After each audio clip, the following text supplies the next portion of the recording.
Uma mulher foi presa e um adolescente apreendido durante a operação contra a chamada Gangue da Cotovelada, que aterroriza motoristas no trânsito de São Paulo. Ao menos 2 condutores foram atacados no mesmo dia em que a operação ocorreu. Conta pra gente, Marcelo Casagrande. Esses carros, inclusive, Fernando, que a gente está vendo nas imagens, foram os alvos dessas pessoas. Olha só como eles agem. Chegam de forma muito rápida. Em alguns casos, arremessam pedras ou objetos pontiagudos. Em outros, que eles têm um pouco mais de tranquilidade, se aproximam e dão uma cotovelada. Qual é o objetivo? Quebrar o vidro e ter acesso normalmente ao celular que está ali no painel. As pessoas utilizam o celular ali como GPS, deixam o aparelho exposto no painel. Isso acaba sendo um chamariz muito grande para esses bandidos. Então, eles aproveitam o momento, segundo a polícia, a oportunidade. Quando o carro para no trânsito ou para, então, no semáforo, esses bandidos observam veículos que podem ser alvo, percebem ali as pessoas que estão um pouco mais distraídas e partem para cima. É uma ação de pouquíssimos segundos, Fernando, que torna realmente esse crime ainda mais preocupante. São várias imagens que a gente tem mostrado aqui no nosso SBT News desde dezembro, quando as operações começaram, segundo a polícia.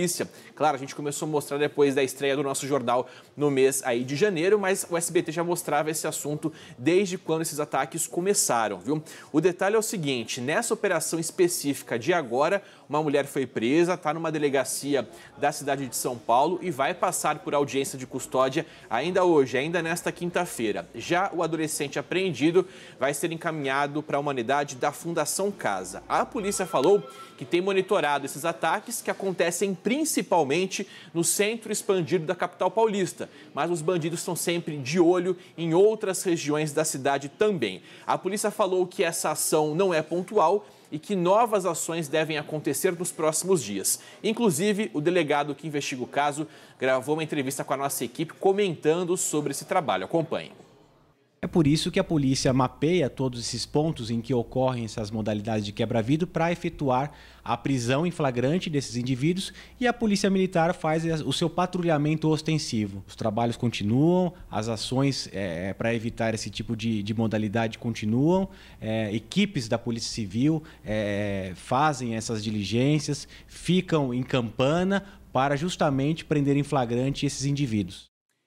Até porque, Fernando, muitas das vezes esses bandidos eles agem com apoio de outros bandidos. Então tem ali uma espécie de olheiro que fica monitorando o carro no trânsito, às vezes ele passa, sinaliza para o comparsa que na sequência vem e faz o ataque. A mulher presa, ela não usava o cotovelo não, ela usava uma pedra, não tinha força suficiente. Já o adolescente, esse sim, não tinha medo, ia para cima do carro com o cotovelo, em um único golpe já quebrava o vidro e tinha acesso ao celular. A polícia fala o seguinte: celular é o principal alvo, mas outros objetos de valor que eventualmente estivessem ali no banco também poderiam ser levados, como bolsas, mochilas e etc. Então, a polícia quer entender, são pessoas que agem de forma isolada ou então são integrantes de uma quadrilha especializada nesse tipo de crime?